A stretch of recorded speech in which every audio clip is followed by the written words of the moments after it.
field allegiance to the flag of the United States one nation, under God, indivisible, with liberty and justice for all.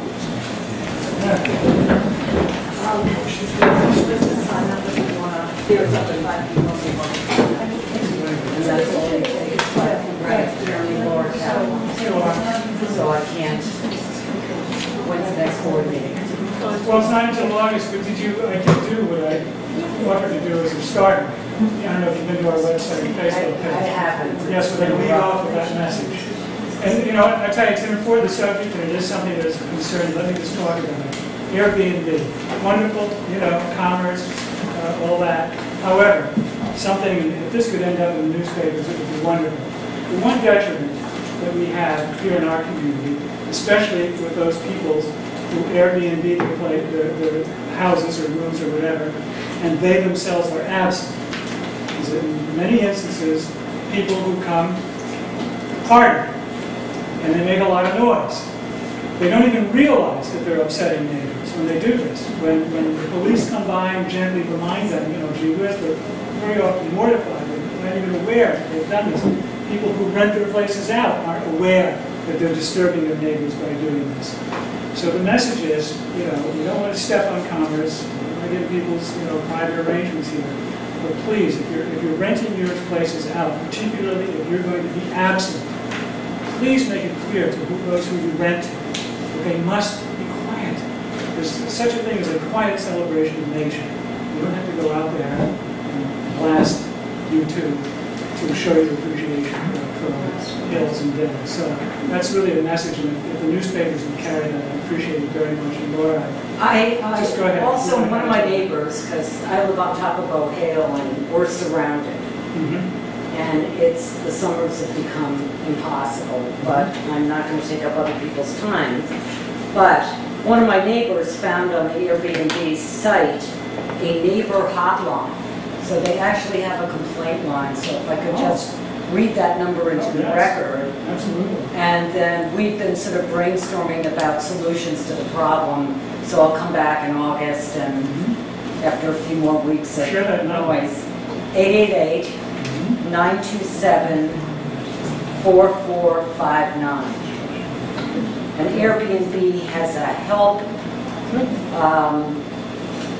neighbor hosting or something like that site where they have rules down that include don't offend your neighbors. Jeremy, I want to make a comment on the topic because at the planning board meeting we did talk about Airbnbs, and what was curious is Matt Rudolph happened to read off for us definition of hotels in the zoning law. And I don't have the exact words memorized, however, the basic definition was something about transient residence and with a common entrance, supposed like a motel, which has separate entrances. But anyway, transient residence with a common entrance. And a hotel definition would kind of fit an Airbnb. I don't know if the town can take any, leading with that, is there any action the town might take that maybe it could be called a hotel based on the definition of our own zoning law. I just want to toss that out there for food for thought in case that led to anything that could cause us to, you know, do whatever we want to do about Airbnbs. I met with the building department and Ellen, and we talked about Airbnbs because there are a few things that are of concern to us also, is that regular B&Bs have fire regulations and have to be looked at and approved, where the Airbnbs do not come under some of these regulations, and we have some concerns about that. And so I think at this point the building department is looking into the Association of Towns and what their regulations are for Airbnbs, if they have any. So we were concerned about this several months ago when Ellen and I met and started a discussion on this exact topic about how we were going to handle it, because now there's hundreds of them on more every week. It went from another one of my neighbors said, who can't sell her house, is saying, oh, well, we're just going to turn it in. I was like, oh no!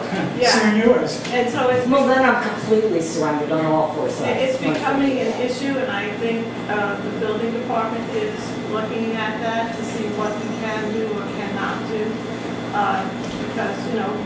Yeah, I don't want to limit what people do with their No, I understand, we homes, don't either. but the noise and fireworks going off till midnight and people yelling and screaming and blaring their music all day, all night, because they're having huge parties, especially places with pools, big houses with pools. People are renting to have big parties. Yes. And they don't, because they can't see another house, they think that nobody can hear them. You know, I was told that there's an application before the zoning board, somebody's looking to do sort of like an Airbnb where there's a big barn where people could have parties, and he wanted to advertise it. And I'm told, I have not seen it, but they have a website that advertises basically, you know, you're out in the middle of the woods surrounded on 100 acres, party all night and be as loud as you want. So I mean, there are some who are even out. Advertising that way. Yeah. And I sympathize with you. My neighbor's done the same thing every weekend. It's a different young crowd. And if you say something, because I've gone over very sweetly and said, I don't think you're aware how much sound travels. I can hear everything. I think so. And then Most of the time they're mortified. they're embarrassed because it's the owner's responsibility. They set out all kinds of other rules. I shouldn't be doing this because I'm not on the list, but it's really aggravating. It's an important topic. Well, It's important because it's going to ruin our quality of life. Yeah, and it's all over the place. Yeah, and it's all, I'm sure we're not the only neighborhood that's going nuts. One of my neighbors said he's ready to do violence. And I said, that's why I'm going to the town board meeting, because I'm not a crazy person. We do have our building department looking into this a bit, to see what we can and cannot do, so we are not unaware of it. Okay. I will come in August, and I guess I gotta come really early to get on the list. And we'll have some solutions, because we're talking. Unless we make it a topic. Yeah. We're going to make it a topic on the next board meeting. Yeah, and then, okay, thanks. Randy? Okay, well, just on this issue, I want to trade my time with Felicia. I'll go after Felicia just about this. Why doesn't the town board entertain a resolution requiring people that are having these Airbnbs to post a sign to the effect of, please be aware that neighbors to this property could be disturbed by your actions. You know, a nice sign, but just a required sign that anybody could go to the buildings department or wherever and get a copy of, or get the text post and just post it. And that would be at least a good start. It may not solve everything. It might be a good start. Just a quickie on this. Kathy, Yeah. will you have talked to Ellen prior to when you put this on the topic, so you might have an update for us? I'll try to get sure. Yeah. Sure. Kathy, you can also ask about the hotel definition, and see whether there's anything she can do, because if she reads the hotel definition in the zoning law, maybe she can bridge something off of that, because we already have a hotel definition, we might already have hotel rules, and maybe she can bridge something off of that. Okay, so I was passing by I was going to the television station and that Rickety trailer the other night, and I noticed all the lights were on community center, so I decided to peek in the window and in the door of windows and, you know, see how it's coming along and everything. And it looks pretty nearly finished. And then I came back with a camera because I was astounded that, you know, I don't know if you can focus on this, Tom, but looking at the stage, this right here is a wall, and that's the other wall, pretty much the original walls. And there's stairs, 1, 2, 3. There's 3 steps going up to each side of the stage, and then going back on each side of the stage into the hallway, there's another 3 steps. And we were told that on this side, when you're looking at the stage, the left side, that there's going to be a ramp there for access so that people could at least use the front access ramp to this room, and then from there going up an access ramp on the left side of the stage as you're looking at it to get to the back room and to the TV studio. And from this, I don't see where that would be. I see that there's door frame that To the you left. have inside. It's to the left. There is a ramp. There is a ramp, it's right to the left of the stairs. To the left of these stairs? Yeah. Yeah, Really? yeah, There's a wall there. yeah. No, it's there. There's a wall between the ramp. And there's a door. I'm not sure if we're gonna leave the door there. I'm going not to have the door with I think it accessibility. just need There's The picture hasn't definitely. been, it's not in the picture.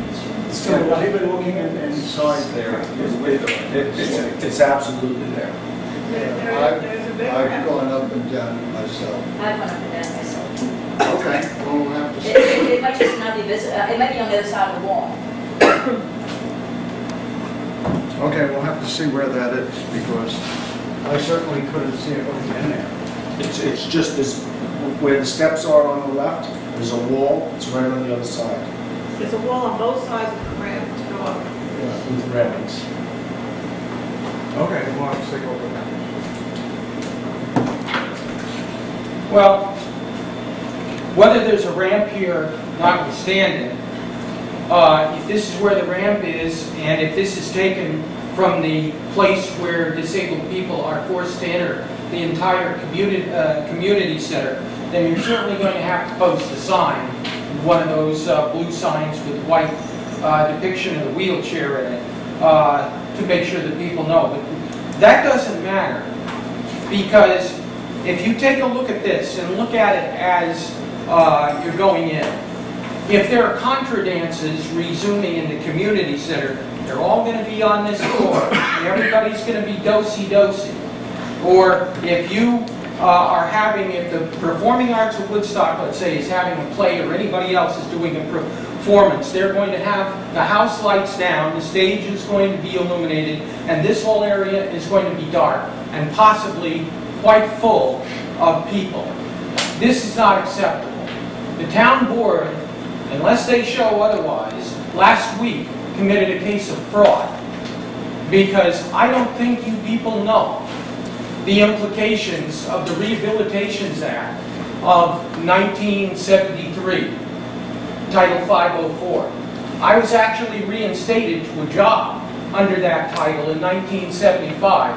I was the first person to ever be reinstated to a job under Title 504 by the U.S. Department of Labor, and that was against ABC. And the U.S. Department of Labor literally went to Leonard Goldson and Elton Rule, the paramount executives that founded ABC, and said, you're going to lose your licenses because those are government contracts if you don't give her job back. I was reinstated within 3 weeks. The town of Woodstock, I'm saying, has committed fraud, because this, and this single entrance in the front, certainly does not constitute affirmative action. Since the very beginning of this project, I've talked with Kathy Magarelli and also Bill McKenna about the idea that not having a separate ramp to a separately keyed, separate entrance for a separate function that goes until midnight every night of the week.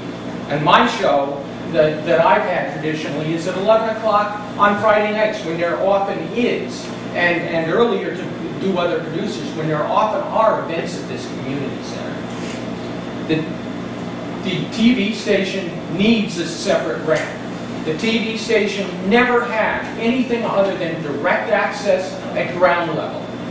Because of this plan, and the availability of the space on the other side where the separate TV producers parking is, erecting a new barrier or requiring this sort of zigzaggy entrance to the TV station where all other able-bodied producers have direct access is not affirmative action. I suggest you check it out with your lawyer, or check it out with anybody that handles Title 504 issues with the government of the United States, and you will find that the newly erected barrier, having to go around zigzagging like this and in through a crowd and everything, if it complies with Giles Malcolm's idea of accessible entry, that may be the case under the watered-down ADA. It is not the case under Title 504 of the Rehabilitations Act of 1973. I know it intimately. This community center needs a separate and distinct ramp for access to the TV station. And number 3 is Leah. Lisa, and Lisa, what's your last name?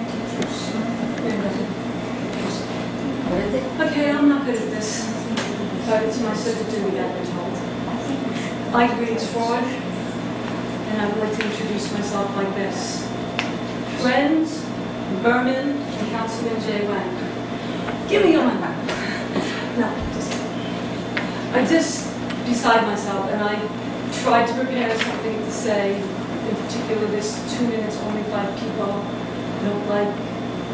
And I think it's fraud also, the American Disability Act. I've been talking to a lot of people in town, the trouble they've been getting around, including someone with a cane. I said, what would be your main grievance? And he took his cane and he said, look, knowing that I could see. And it was hidden, this thing right in front of us, and it was by a bench. And there's so many spots around town that are not okay for disabled people. And I think I'm too nervous to say anything else, but don't think I'm not thinking some other things. Thank you, Joe. Joe Barton? I'm actually going to go before Joe. Okay. This is Paula Gloria Barton. Thank you. And your name? Lynn. Several years ago, I came before most of you. I'm not sure if Lynn was here or Flora was here, but my lawfully wedded mate and I, we were married at St. Mark's Church, December 22nd, 2010. We were very enthusiastic to start a series of musicians at Shai Wu's Harmony Cafe, and the theme was free all marijuana prisoners. Shai Wu was told that he said, somebody at the town board said, if he continued to allow these musical events, that the liquor license would be taken away. Now, today I am working on a tumor in my breast. The cancer profile is that the cancer person tends not to have a voice. So several years ago, I stood before you and I said, who told Shai Wu that if he allowed these musical events to happen with the theme of free all marijuana prisoners, would his liquor license get taken away? I was pleased that each one of you answered that you hadn't told this to Shai Wu. So today I'm saying welcome back, Jeremy. And I want to say to all of you, I want to have a more loving, productive relationship with you as human beings. And I want us to be seen as human beings so that we feel that our needs, our real needs are being represented. And so along those lines, I would like to say, Ken Pence, I see you're a man in a red shirt. Do you see before you a natural woman, Paula Gloria Barton, standing before you in a pink shirt? Do you, Ken Pence, see a natural woman before you? No, please don't interrogate. I'm asking him. No interrogating you. I'm just answer asking. if he wishes. Okay, several years ago, I asked who told Shai Wu that his liquor license would be taken away. Ken wasn't on the board, so. I remember corresponding with you. Actually, I was on the board there. I remember the conversation. I And do you never had remember? no conversation with Shai Wu. And you said that you Yes. never told him that his liquor license would be taken away, right? Right.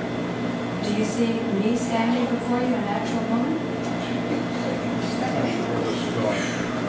Do you, Bill McKenna, see a natural woman Yeah, standing wait a before you? second, please. Jeremy, do you see a No, I natural don't. woman? Please, You don't? no. Okay, that's it. I mean- Case rested, Jeremy Wilbur does not see a natural woman standing No, I before don't. him. Thank you. I'm not ashamed of that. But listen, all seriousness, I do wish you well with your, I hope that works out. Well, That I do see. It's clear I don't have a voice. Well, no, you do have a voice. You're definitely emphasizing what the cancer profile is. No, I'm not recognized as a natural woman. I think you are. You And think I'm I sorry, am? and I'm sorry if I was being glib. You sorry for your I was sorry if I was being glib. But I sincerely hope, and I mean this, I sincerely hope that health comes back and is restored to you. If you're sincere, I am. then you're giving You have no idea how sincere I am. And you have no idea how I feel for your position too. Mhm. So for that reason, I'm saying, is there one person on this board that sees before them a natural woman? I'm sure we will. Do you or not? Where are you going with this? I just want a yes or I mean, no. this isn't a game of charades. Yes or no? Well, it's a question that no one really understands. No, I don't Please understand the accept question. Am I a natural woman too? I mean, I'm sitting up here. I see you as a natural woman, yes. Well, that's But wonderful. many times we've been frustrated why a natural woman would say one thing and then behave differently, and the PSC has 2 resolutions and many, many errors in the Believe me, notarization. it's just as frustrating sitting up here and listening to people call us names and you think it's okay. We all have that same issue of getting this stuff thrown at us that is not healthy for us. It's just the way it is. So I would like to see this be a much more caring relationship both ways. But unless you see me as a natural woman, it's as if this conversation never I happened. don't think we're going to give you satisfaction.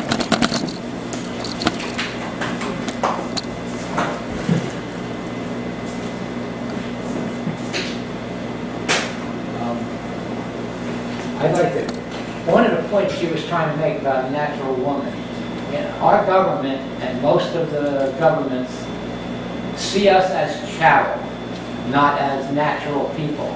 She was trying to get the board to recognize that we, all of us here, are natural people. We're not chattel, but that was just to add to her point. What I wanted to talk about was, what is the town board going to do about bringing the television studio up to, Woodstock is looked at all over the world, and yet the internet, you can't get Woodstock TV.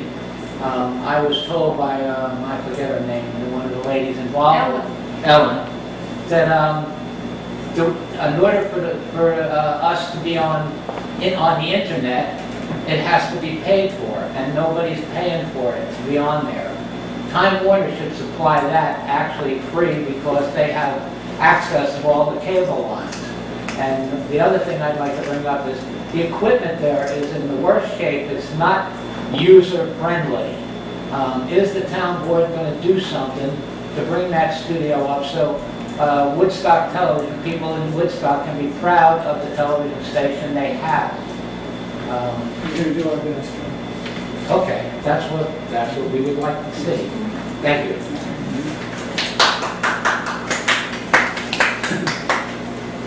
Is that it? Mr. Kirk Ritchie is here, and he'd like to present a brief overview of Solarized Woodstock. I'm sorry? Val? Yes? Yeah, briefing for PAW, I thought that from last week we only need 2 minutes. Maybe. Well, it's the topic, you know what? Let Mr. Ritchie speak first, and then we'll go right to the issue. Okay. Kirk? Thank you for having me. I have an information packet for each of the town board members. And I only brought 5. I'm sorry I don't have extras for the other additional people who are here. Okay. And good evening, everyone. I'm here just this evening, and thanks for allowing me to speak this evening. I just wanted to introduce the town board to the Solarized Woodstock program. We launched our event, we launched our program this past Monday. Well, actually, today is Tuesday, so it was a week ago Monday, at the town hall. And we had 90 residents come. And it was a full house. And we had 40 town homeowners sign up for the program during that event. Let me just take a moment to explain what the Solarized Woodstock program is. It's a 3-year-long program. Woodstock is considered a hub community. And a hub community is a community that sponsors events, that it educates and provides the introduction to solar for the possibility for people to consider for their homes. A lot of people can think of, they want to know some basic information. They want to know what solar is. They want to know if solar can work for their home, and they want to know if they can afford it. Those are like 3 basic things that people that are sort of the obstacles, if you will, for people. So this program, which is sponsored by NYSERDA, it's It's Renewable New York is also a subset of Catskill Mountain Keeper, and then there's another program in New York too that is essentially it's an incentive. It's a group buying program where you can collectively for a period of time as a community buy solar, and the price is reduced. And so what we have found to be important in this program is that people are educated on what solar is. And then with that, they're introduced to what the program has specific installers, companies that are professional. They're certified through NYSERDA, and they are vetted through this program. They go through a qualification process and then an RFP process. And with our particular community, there was 8 people who submitted, and only 2 were accepted. And both those companies are New York-based. One's local in Hudson, and the other one is regional. They're further upstate in New York. And both of them provide, the installers are told to not bring their cheapest solution, because it is a cost-reduced, it's a reduced program, but to bring their best of what they feel they can stand behind and be most proud of. And so that's what they both have done. They both bring specific technologies. They each have different solutions that they bring, and that you learn about those at the events and at the community workshop events. And so the installers are there to help people answer questions, to answer people's questions. They each are given, each installer is given an opportunity to present themselves. And in there, you will see a brief summary of the 2 installers that are in the program. And this program is a time-based program. It started July 1st and will end November 15th. It's a community-based program, meaning that there's oftentimes an organization such as Woodstock Transition, which is the organization that I represent. We are considered the anchor institution for that's provides the volunteers, provides the energy, provides all the support in order for the program to be successful here in Woodstock. It's a combined program between, we have a sister, if you will, community in Rosendale. And Woodstock and Rosendale both are doing the same thing. They both use the same installers. And then that gives them right for everybody in the whole county of Ulster to be a part of this program. So anybody in the whole county of Ulster can come and join into the program and gain the same benefit. We just happen to be a hub community to where all the events that will be taking place are here, right? So in short, what you have in this packet is a summary of the program. You have the installers, a brief description of the installers. You also have what is known as as like an infographic that describes the pathway to solar. It's this one here that is a very easy to understand document that gives people the roadmap, so to speak, of what they go through. And so the way the program is working now is that we will conduct what is known as community workshops every 3 weeks from now until until mid-November. And at those workshops, people are invited to come. It's free, of course, and the installers are always there. And there's a series of volunteers. People have an opportunity to. The first thing we do is to go, explain what solar is and give people a basic, like a 101, if you will, of solar. Then we introduce the Solarized program, and then we introduce the installers. And then the event is broken up at that point, and the formal part of it is changes to where people can go to the installers and ask the questions that they have. So there's an opportunity to interact with the installers face to face. There's a free assessment that the installers will provide to each household, where you come and you see if your home can receive solar, or if the roof is sound, if there's any other infringements to prevent solar from being installed.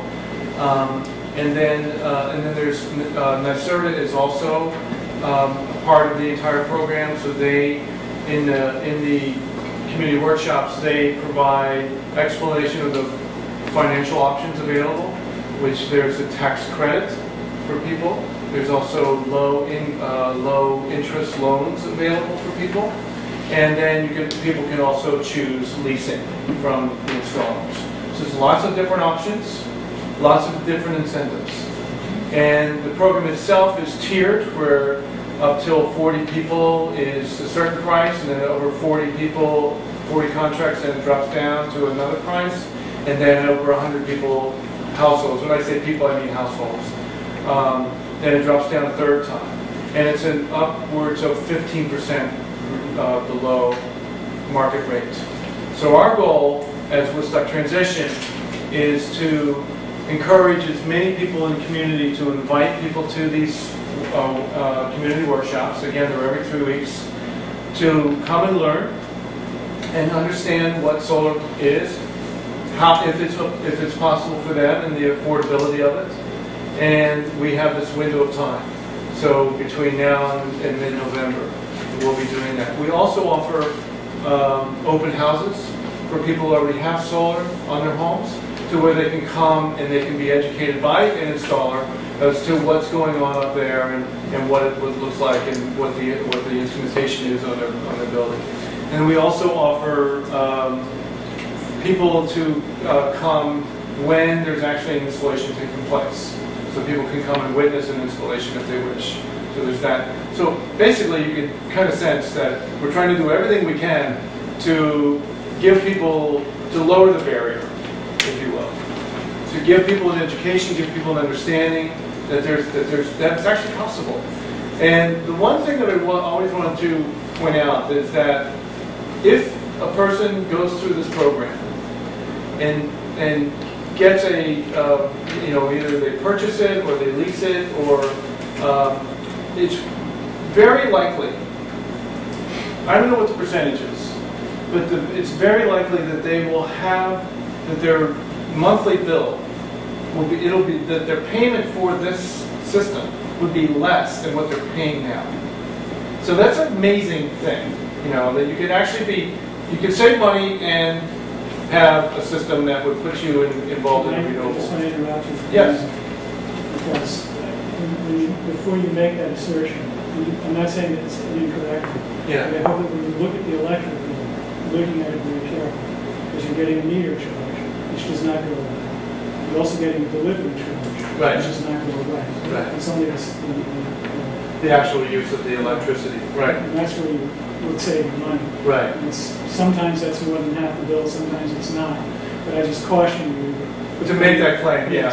And thank you for that, because it's something I've only heard repeated myself, and I'm repeating what I've heard, is what I'm saying. If you come by the office sometime, because we did a very deep analysis of the town's electric bills, and I can show you quite easily what it is I'm talking about. Yeah, actually with solar, we do eliminate the delivery charge, because all the variables, which are kilowatt hour variables, if you use zero electricity, those go to zero.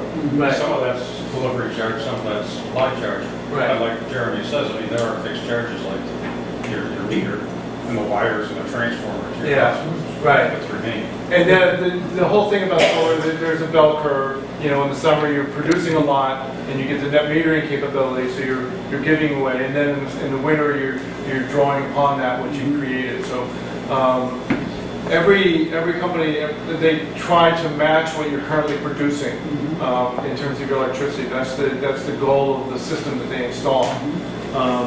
But sometimes the angle of the roof or the positioning of the house or whatever it is, that may not always be possible, but it still does reduce the cost. So short story is we're encouraging the board to support, we're sponsored by the Woodstock Environmental Commission. They've gone ahead and sponsored us. That's what enables us to use the town facilities for these programs. And that's a wonderful, we're very honored that they're sponsoring us, so we're excited about that. And so we'll be, the last piece of the information is the next 3 events that we have. We'll be producing these, and one is August 5th here, where we'll be conducting a workshop, and August 27th in the new community center. So we're hoping to have that be a very large event. hopefully is large or larger than the one we have in the launch. So if there's any questions or comments, I'd be happy to take, otherwise I won't take up any more of your time. But you have a website? Yeah, the website is solarize-hudsonvalley.org. And in there's the various communities in Woodstock is listed. And people are capable of signing into the program on that site as well, but then all the information is there. And each community has their own set of installers. In other words, Woodstock and Rosendale have two installers. Beacon has 2 installers that are different than ours. Goshen, Warwick has 2 installers that are, actually they have three installers. And then Kingston started already, and they have 3 installers also, but they're all different. Any? Do you have any questions? Any other? No? Yes, Randy.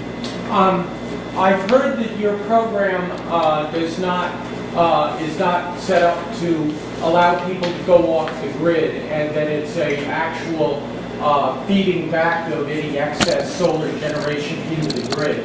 Now, assuming that that's correct, Central Hudson, from what I've heard, requires that people who are selling back to the grid have a digital meter in order to do so. Now, technically, an analog meter can run backwards, and many people have had that being done for many years. Having to have a digital meter on my house where I have an analog meter is enough to make me not participate in any program. Right. Can I do this and maintain my analog meter? Yes. Okay. So the short answer, yes. And we have people here that have solar in their home that have an analog, and that, they did have an analog when it was installed, and they were able to see it go backwards. There is the first comment you made.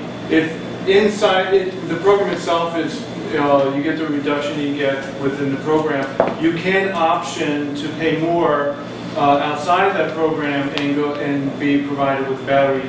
One installer offers battery. So that you can be off the grid. Oh, so that is an option. That is outside the program. You would have to pay more for that, but that's available. But that is an option, it's available. Who do you pay? The installer. The installers? Yeah, the installer is who you pay. Question? Well, just a comment, because I went to your excellent presentation a week ago. According to Central Hudson, they do charge a flat monthly delivery fee. Yeah. There are also some issues that when you're using your credits, you're also charged Right. For the delivery. their regular fee, so you're kind of getting double charged on that. Yeah. It's hard to get information on all of this, but you are still connected to Central Hudson. Right. And if they change their things, then the digital meter is an issue. Right. Thanks for that. Holly?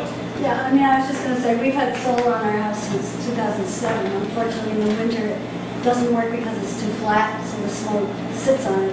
We get a check for about $100 at the end of the year. It's not a lot, and we do pay the delivery charges. Yeah. We pay for no electricity. Oh, the other thing is that you have to wait a year before you can change your billing cycle, because at a certain point, Central Hudson cuts off and you're not allowed to use your credits because their year is different than another year. Right. So after a year, you're able to opt. I've heard. We got that we got it from Lotus. They came to our house. Yeah. So after a year, you can ask your year to start in November. So I think really, to this point, this is a very complex issue. And that's one of the reasons why the Solaris program is in place. It helps people engage in a program where they become educated, they can have their concerns and questions answered directly from the installer. The installers are here because they're invested in the community. That's one of the criteria that we had for the installers. We actually said no to one of the national installers who applied because we felt like they weren't really invested in the community. They were just here to try to take advantage of an increased pipeline, and so they're very invested in being here. They're committed to growing their employees and and getting the training from SUNY Ulster, And they're both growing their businesses here, and they're committed to that. And it's one of the reasons why they were chosen. Yes? Can you tell us who that organization was that you turned down? Yeah, it was Solar City. And another reason why we turned them down is because we didn't feel like the program that they were offering, they only offered the PPA program, and we didn't feel like that was as beneficial to the end user as what we felt like would be owning or leasing, because there was a variable rate, and with Central Hudson just announcing their rate increase, the savings that people would gain on the short term might just be erased by the rate increase. Thank you. Can you explain that nomenclature you just used? What is that? That's a power purchase agreement where you're not really with that program, you would be paying for how much energy you generate from your system. That's what you pay for. Okay, and then the equipment is owned by that company, and you can't go off the grid in that program, and that rate is variable. It could change just like a mortgage variable rate. It can change. So it's like almost a lease to own, or a lease kind of thing. Well, some PPAs are structured that way. Some PPAs, it's very defined. It's very defined, but in this particular one, there was a lot of fine print, right? So again, we felt through our study and due diligence of that particular program, it just wasn't fitting for our community. That people, it felt like there was a little bit of maybe what's the word? Hocus pocus. I'm sorry, it's escaping me right now. It's sort of like taking advantage of the market. Predatory. The practice seemed a little predatory in nature. So for that reason, we disallowed that to be, because they offer also the same. That company offers leasing and purchasing, but they were only offering the PPA for the program, and so we felt for that reason it wasn't viable. And when and where is your next workshop? August 5th, right here. The time? 7 o'clock. And what day of the week is that? That's a Wednesday. So the way we designed the program is that we had the first one is on Monday, the second one's on here Tuesday, and then we have a Wednesday event, and then the one in the community center is on Thursday, just so in case people have other commitments on any given night. So we're moving it around, and we'll have one eventually on a Saturday and some other times too. So August 27th, 7 p.m. as well? Yeah, they're always going to be at that time. And when is the Tuesday coming up? Because the next one would be August 5th. Oh, Tuesday, no, this is Tuesday. So that's why we just, finding it. But we will come around to Tuesday again, we'll do some events, because after the August one, then we'll schedule, every 3 weeks, September, October, November. And is there a deadline? You said yes, November 15th is when it ends. Now, that only is for joining the program. The installations of it goes all the way until June. So the installers have all the way into the winter and into spring to complete the installation, right? And so, there any other comments? We're also going to have a table at the library fair on Saturday, and there will be enrollment forms there, and I think maybe one of the installers will be there. So we'll be there from 10 to 5. And the library fair is this Saturday? Yes. Okay. We'll be there from 10 to 5. Any other comments, questions? Thank you. Thank you very much. Good luck. All right, thanks.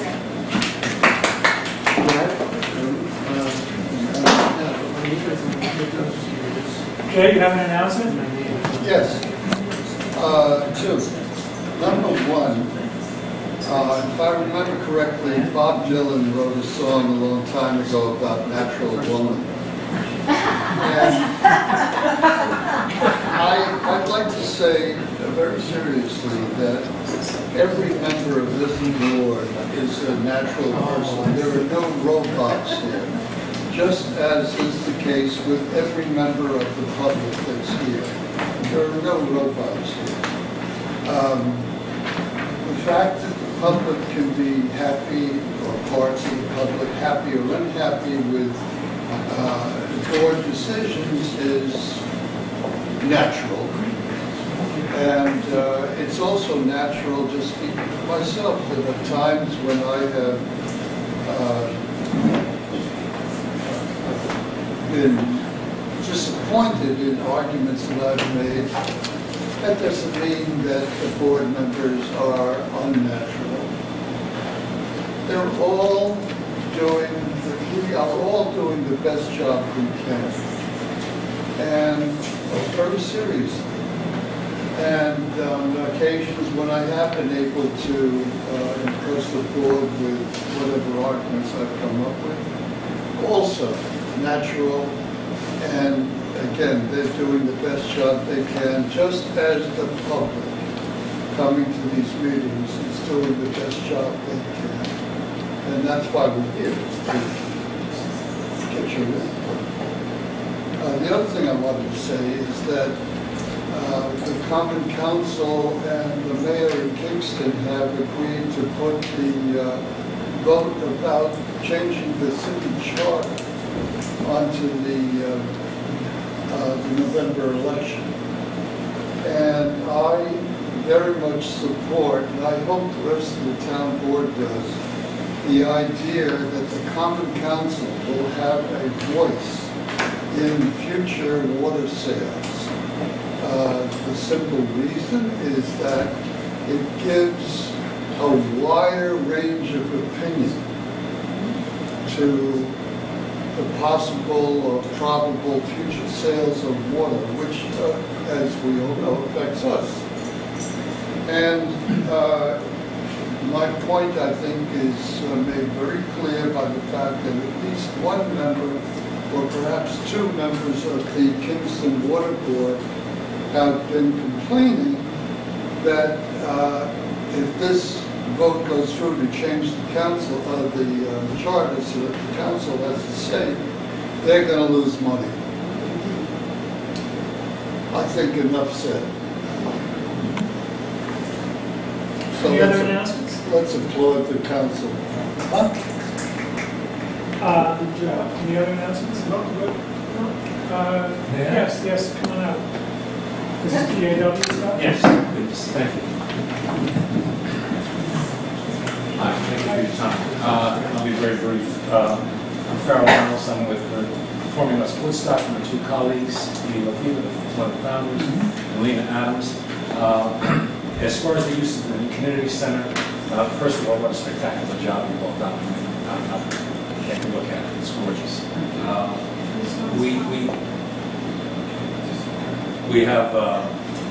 We've taken a look at the draft, which is I think a real document, and we've adjusted our usage so it conforms with your requirement with number 18 as far as so three performances a year and 22 days per performance.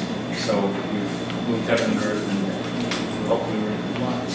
We are in compliance with those numbers. The last thing, and I'll just bring it up here, and I don't think it's a topic for discussion here, the fees have been increased by about 800%. We tried to increase our ticket prices by 800%, and it just doesn't work. So, right, exactly. Not even our family showed up. So if there is some way, and again, this is not the appropriate venue for time or place, but if we could just sit down with someone to discuss these fees and PAW's ability to pay them, we would greatly appreciate it. I would love to sit down with you, PAW. I would just so you have sort of an idea of what I would be coming to the table with this. So we spend a lot of money making that a nice place. Now, as far as PAW is concerned, some of the very tangible differences that I can see is that you have a stage with a curtain. You're not going to have to lug a stage around with you anymore. You've got lights that will be installed. You've got a sound system if you need it. It's perhaps you won't once we get the acoustics adjusted. You've got a real dressing room. You have a real facility for a two-door farce if you ever want to put up a two-door farce. So, and also, and I think this is an important thing too, you've also got much more convenient parking. Sure. So it is possible that you're going to have more business. Right. Because, first of all, I think that space is going to be much more comfortable than the town hall ever was. And I think your production values are going to be significantly improved. Right. I wouldn't say maybe 800%, Right. but I would, maybe come kind of close to that number.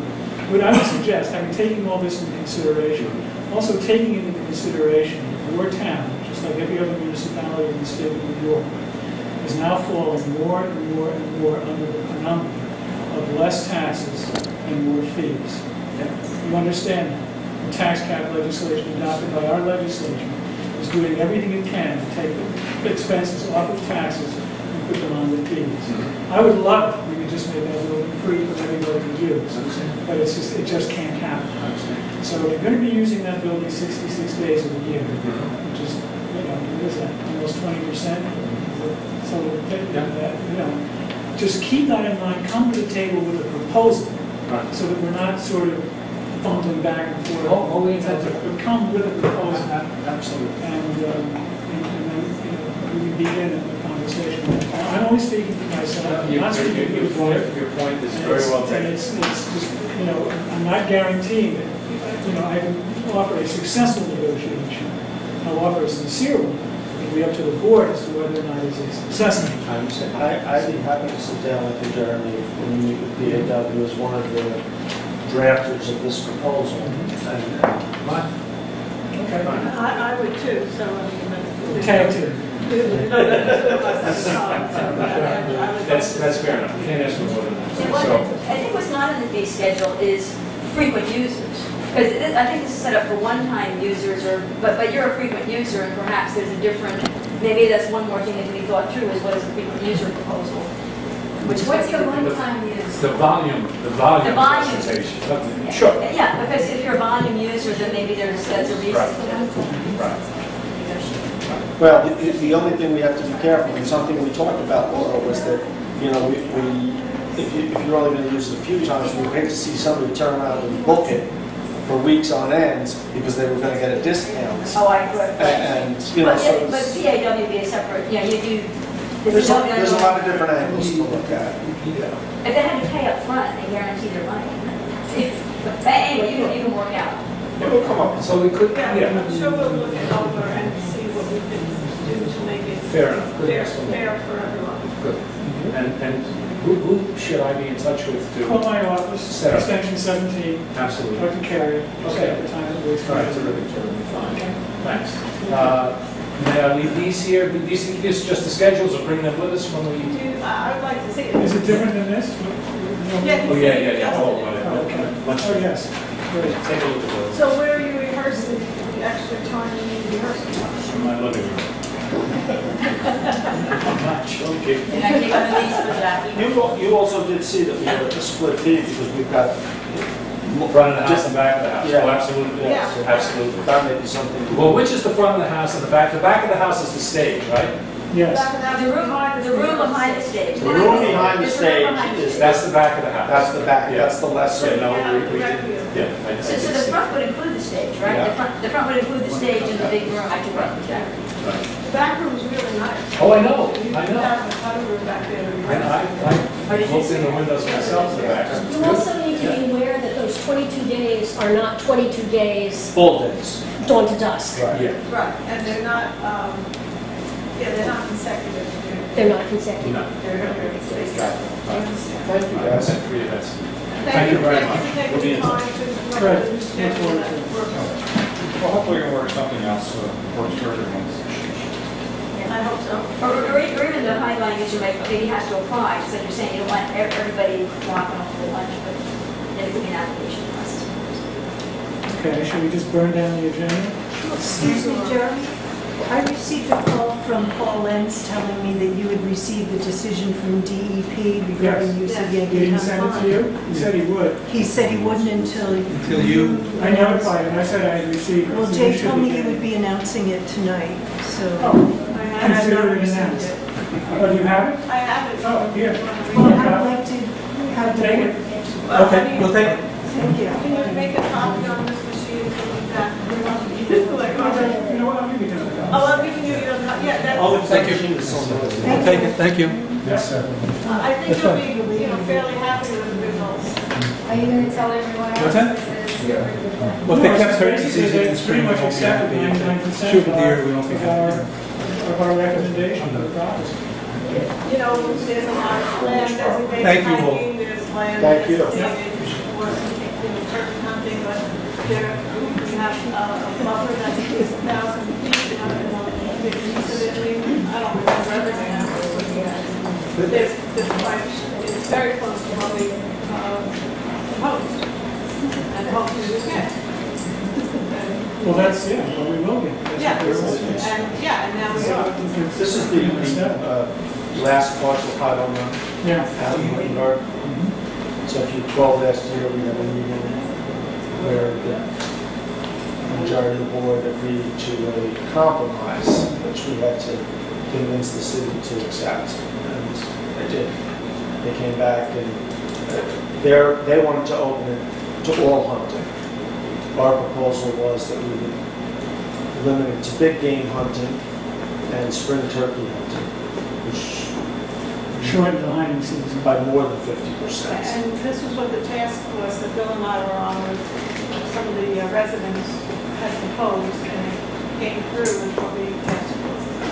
And also, I think another good piece of that was that not everything's going to be on the website, so that it's not going to be,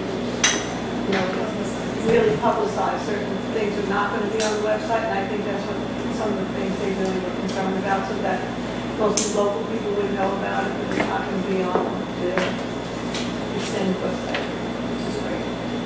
You could probably get a copy of the results. Okay. We to accept minutes for meetings held on June 6th. Oh, the other fees. We'll get to it later. We'll work our way up to that. Let's just make sure we pay our bills. Be it resolved to accept minutes for meetings held on June 16, July 1, July 14. I have a correction to the July 14th minutes. Where it says Councilman Panza submitted his resignation from the Woodstock Land Conservancy. That should read his resignation as town board liaison to the Woodstock. Good Land correction. Conservancy. Will you make that note? Well, there's the. Very good. Second. So with that correction. Okay, with the correction noted, all in favor? Aye. Be it resolved to accept town clerk's report. In favor? Aye. Parking lot is just doing fine, thank you. Be it resolved to authorize transfers to the transfer sheet. In favor? Aye. Be resolved to authorize payment of audited vouchers in the amount of $404,662.97. Second. All in favor? Aye. Be resolved to authorize the supervisor to sign the following change work orders for the community center project. GO, which is for the general contractor, GO-24, GO-25, GO-26, GO-27, GO-28, GO-29, GO-30, GO-31, GO-32, GO-33. New contract sum as a result of change work orders, $940,761.86. Original contract sum, $976,400. M, which is mechanical -003. New contract sum as a result of change work order, $291,677. Original contract sum, $329,340. Electric, -003. Electric 004. Electric 005. New contract sum as a result of change work orders, $263,462. Original contract sum, $297,175. Plumbing, -002. New contract sum as a result of change work orders, $147,042. Original contract sum, $222,892.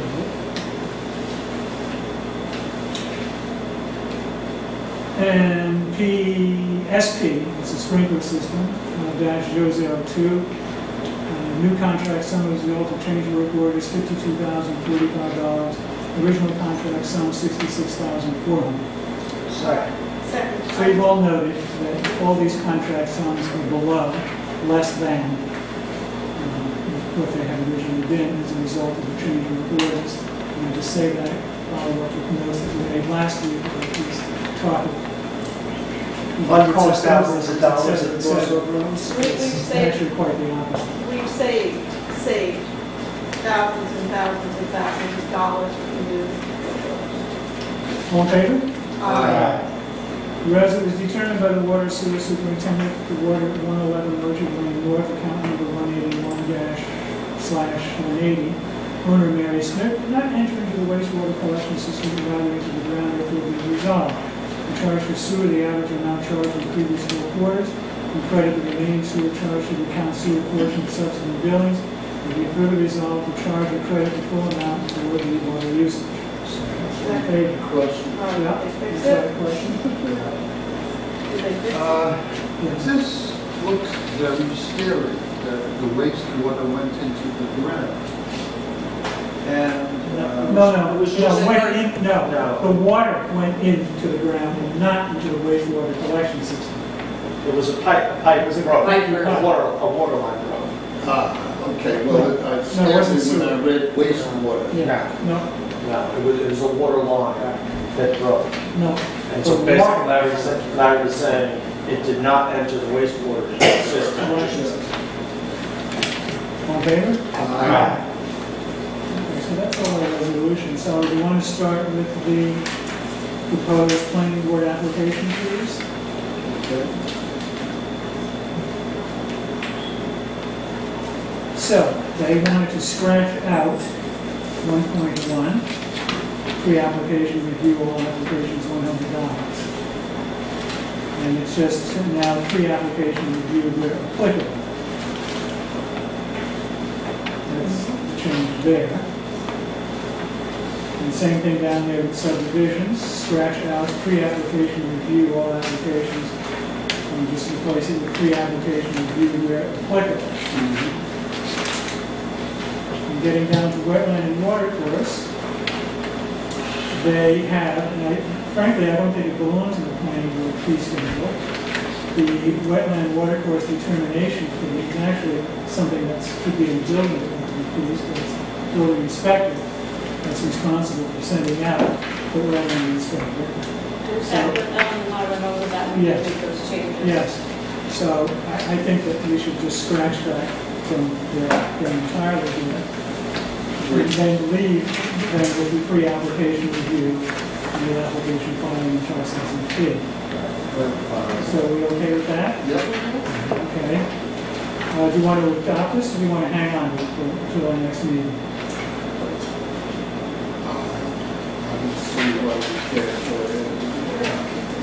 It's such a minor change in the fee schedule. Okay, well, so then be it resolved to adopt the revised planning board application fee schedule recommended by the Woodstock Planning Board in the next year in.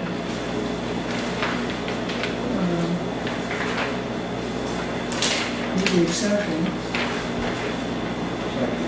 that the wetland water course determination fee be deleted. So does it show up someplace else? Yes, it's going to show up in the building. It already does. So what about the wetlands inspection council? Does that stay there or no?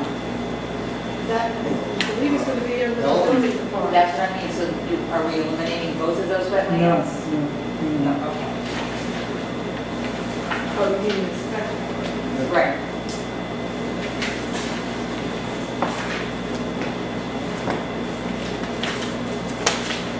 So do you know where it's going to show up in the building? Hang on. You don't.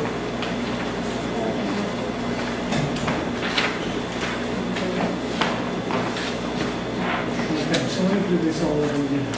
We resolve to adopt the revised planning board application fee schedule recommended by the Woodstock Planning Board in the next year in the exception. The wetland water course determination fee be deleted and moved to the building department fee schedule. Second. All in favor? Aye. So here we are, so let's we'll just put right at the very top of it.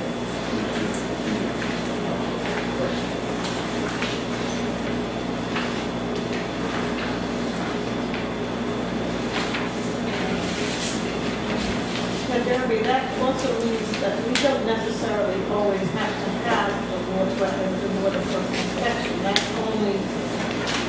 Well, here's the scoop necessary when with that. Ellen is recommending that we simply erase the fee entirely. Because just as it is part of her job to go out and make zoning determinations, that is to say, if somebody wants to build a certain structure, she has to determine whether or not it fits in with all the setbacks, et cetera, and we don't charge anyone a fee for that. When she makes a referral to the ZBA or to the planning board, she doesn't charge that person a fee for that. That person, of course, pays a fee to go to the ZBA or the planning board, but it's not a fee to the building department. She feels that since it's part of her function, part of the function of her office, when she goes out, she looks at her job, and she sees, well, gosh, that looks like a wetland you've got right over there, in which case she would send them off to a delineator. But in her opinion, she doesn't feel that that's, if she's not charging a fee for these other determinations, why should she charge you a fee for that? Exactly. It's a very logical. Yeah. However, I will tell you a countervailing argument that at least for a while we should charge the fee. That is, I'm not supporting this, I'm just offering this. I shouldn't say that. I should say I'm not supporting or not supporting. I think it's really a discussion. We spent money sending Ellen off to the school to make her qualify for these kinds of determinations. Maybe we want to maintain some sort of fee until, at least recoup our expenses there. I'm just saying it's an argument that I think can be made for keeping. Well, I think that we should act on Ellen's resolution to do this, which also includes removing Peter Cross. Which also includes? Removing Peter Cross. Well, Peter hasn't really had the title now for more than 3 years. Well, he was appointed for 1 year. I think the intent of her intent was that that be finalized.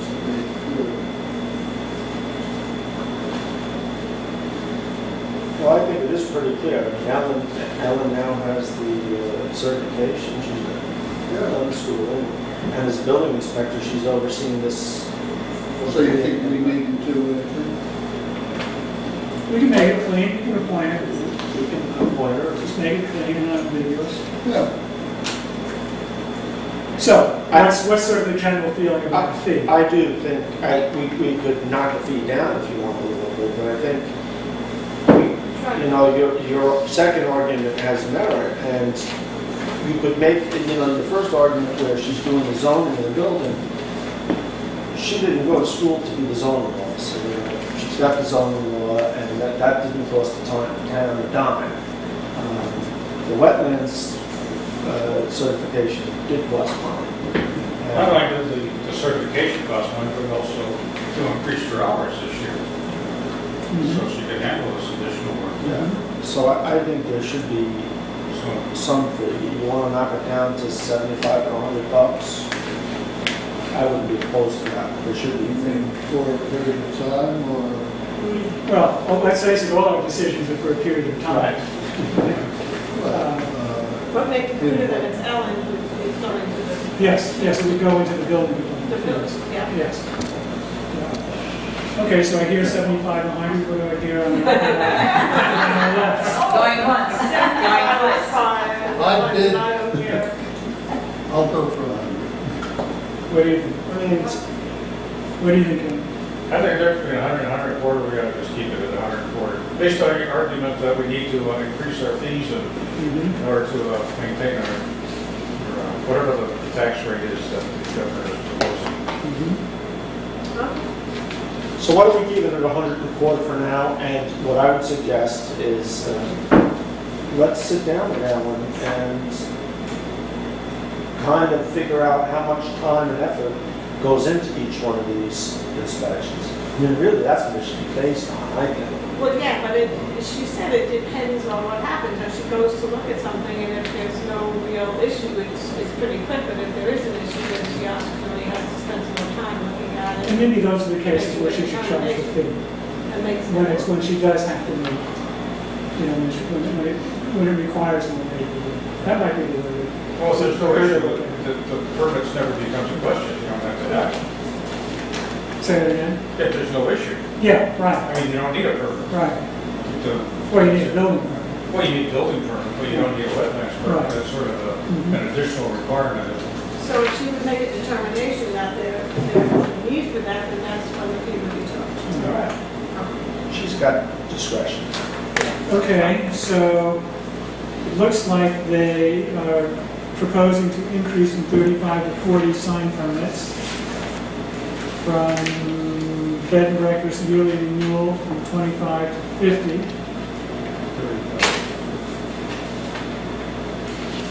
CO searches from 50 to 75.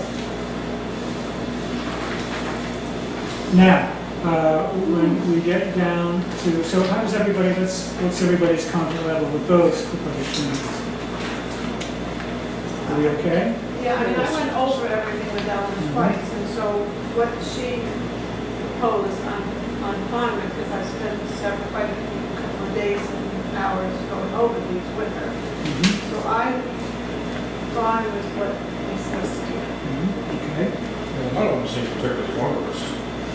Yeah, no, I don't think so either. However, when we get down to the, down here, to these fees for the assembly groups, you know, for the operating permits. But let me ask Yes. Patsy, did Ellen make these suggestions? Because I thought Ellen... No, she did not. Okay.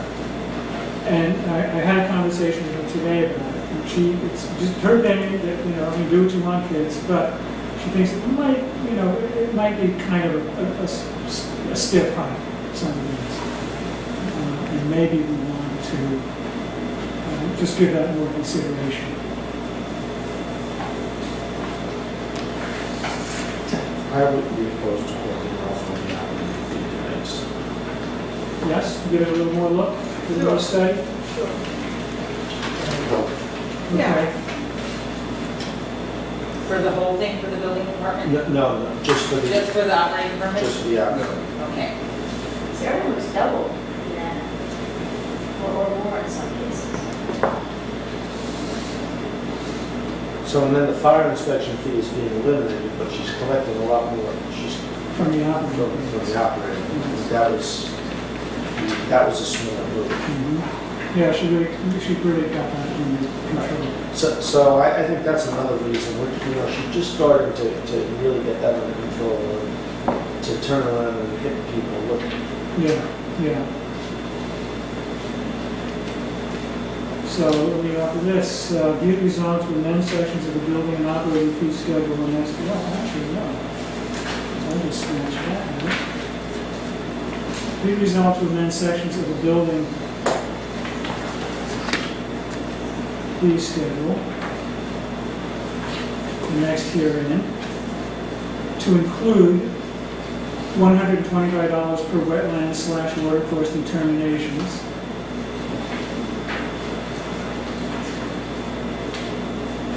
Effective immediately. Are you going to do the rest of them?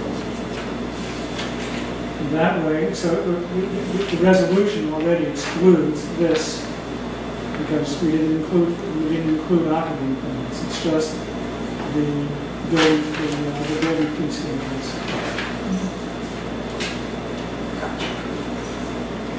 All in favor? Aye. Be it resolved to appoint the building inspector, wetlands / watercourse inspector. In favor? Aye. Okay, so proposed rules governing rental of the town hall, of town of Woodstock facilities.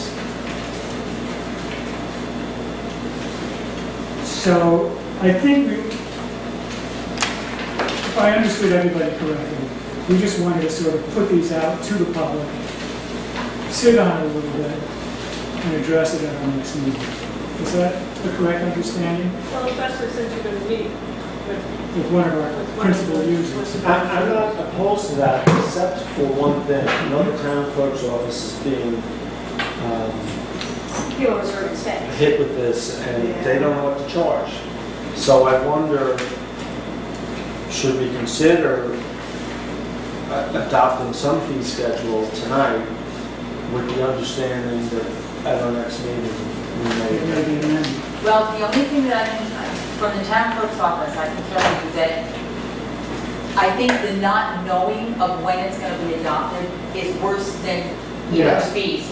So if somebody calls me tomorrow morning and says, when am I going to be able to know what that's going to be?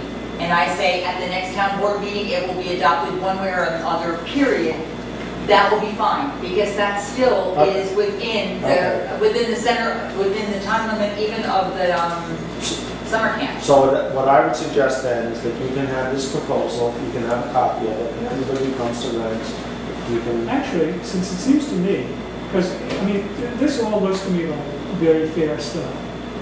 And the conversation with EAW is, okay, so are there, because someone is making such extensive use of the building, that perhaps, you know, we can, by our next meeting, maybe establish a different fee schedule for those kinds of circumstances, but for everyone else, why not? Yeah. Well, that's what I'm saying. If everyone Yeah, I else. think it's a good idea, adopt it, and if we get complaints, that's what. Yeah. Okay. Well, or 3 months from now, whenever. Yeah, well, I mean, Yeah, I'm ready. but people are sort of chomping at the bit to get into the building. Okay, so be it resolved to adopt rules governing use and rental of town of Woodstock facilities annexed herein. Second. In favor? Aye. That's all our business. And now I have one question, Chairman. Yes. Well, I know you just passed the resolution about appointing the wetlands inspector, although it wasn't, what you read off didn't say the name of the wetlands inspector. Well, the building inspector, because it says in the law who can be the building inspector. So it's the title.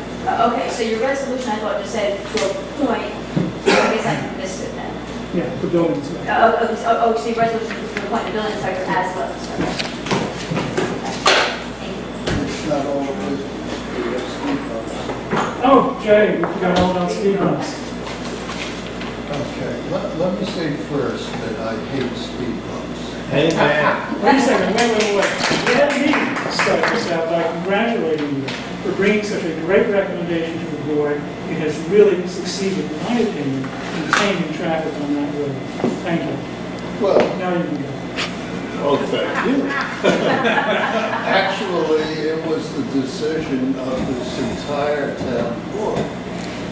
I don't remember when it happened, but the town board unanimously declared in favor of getting speed bumps. Now, we had, at that time, decided to get 3. And one would be placed at just below the entrance exit from the lower parking lot, one just below the entrance exit to the Historical Society, and the third just below the entrance to the Upper Cumberland parking lot. Now, we had one there. And Yes, it we've all was- noticed. Yeah. We've all noticed. Pretty heavy duty speed bump. And it And it's such a jolt. It is a jolt. It is a jolt. It's a joke, which is the way it should be. You know, unfortunately, these things are required by people that drive like Gaga people. Well, no one's gonna drive like that on those speed bumps. However, I'm speaking now in favor of installing the other 2 speed bumps. The one that's there, actually roughly in the middle of the length of the drive, once it's crossed, you have a lovely downhill ski run all the way out to the town to 212. I believe very strongly that we need one at the lower Cumberland parking lot because I'm sure we've all seen private vehicles and trucks flying in and out, making that quick turn off of 212. I know I have. Not terribly long ago, they came close to a collision with a driver who was exiting the entrance to the Upper Commode parking lot. And I have subsequently seen people driving very quickly between up here, say, and down to the Historical Society where brakes are applied and then they're free to roll away. They're awful and they're needed. And I propose that the board, go back to our original intention of putting all three down where they were intended to be. And as some people have said, let's see what happens after that, rather than prior to that. And so that's my suggestion. We've already voted on having all three of those places. I'm not sure legally how to proceed on the issue in terms of the court. Well, yeah, I know you're going to say it in just a second. I don't think there's any legal issue here, okay? I think it's just a question of what the board wants to do with the town's property. In my experience, and I do spend a little time off here, that speed bump is definitely calming traffic. Yes. I mean, it's definitely calming traffic, and that's what we're trying to accomplish. We're not trying to accomplish putting up speed bumps. We're trying to accomplish calming traffic. And as I see it anyway, I mean, it's been a great success. Town boards can make mistakes, and I'm not saying that we necessarily made a mistake. Maybe it will be necessary to install at least another one of the house or three at some point. Who knows, maybe the public will get more acclimated to that one bump and take advantage of those little short spaces in between. I'd be kind of surprised, because you really don't have the opportunity to start gunning it once you've gotten to one side or the other of that speed bump. But I would suggest that at least wait a little longer and just to really collect our experience. And this is the summertime, and this is the busiest time around here, and just see what, if traffic is calm or not. And if it's not, we see people whizzing around here this night. I think it's as horrible as anybody else that people come banging up and it's terrible. I haven't seen it. I really haven't. So, well, I have a strong opinion. That is a really severe speed bump. And you have to really practically go 0 miles an hour to get over the speed bump. So tonight, after I passed the speed bump, I tried to gun my car to see how long it took me to get to the parking lot entrance. And boy, when I hit my gas by the parking lot entrance, I was doing 20. It's not that much space between that bump and the parking lot entrance. So okay, so now, everyone now knows there's a bump there. First of all, you can't turn in the bottom of that hill too quickly because there's not enough room. So you pretty much have to slow down to come in, and if you're dumb enough to try and turn in while someone's there, you're going to get in an accident. So, a lot of people are dumb enough. Well, but you're not, most people are not going to do that. So now you make your turn, and by the time you go just a little bit, you hit the speed bump at 0 mile an hour, because between me getting older in my car, I mean, it's a heavy-duty speed bump. And then I really tried to hit my gas and to get to the parking lot entrance, and I really wasn't going much over 20. I mean, unless as soon as I get over the bump, really done it, but no one's doing that. People kind of pick up speed. So then there's the next entrance, and then we're coming up here. And as a person who comes up here at least some days 3-4 times, some days twice, I mean, I feel like one bump's enough for me. And I think, I think most people, 99% of the people, are not going to be speeding up this hill anymore because of that one speed bump. I truly think it's enough. There may be a person or two, maybe you notice that. Somebody should say something to them, but, I don't think we need more speed bumps. That's my opinion. I'm more concerned with the people speeding down. But you come out of that parking lot, and if you start to speed up, you're going to hit that bump. It's not going to happen. I mean, maybe from up here, but up here should only be a few employees and a few handicapped people who should know better that they shouldn't be speeding down to the bump. The other thought that I have is come winter time, it could Those be are gonna come up. What was that? They're going to come up. Oh, okay. So I was going to say, once you have to slow down and then getting your momentum on an icy road going up, those would be an issue. They're removable. What was that? They're removable. Yeah, okay. I would prefer to wait give it a month and see how it is. I think that the majority of people have slowed down. I think you could put 10 speed bumps in there, and there's going to be a few people who are just not going to slow down. You're gonna hurt their And car. in fact, you put 3 or 4 speed bumps, I think they're going to speed from one to the next, just because they're pissed off. Who's going to pay for the shock absorber? And I will tell you that as bad as it is in the car, try it in a pickup truck.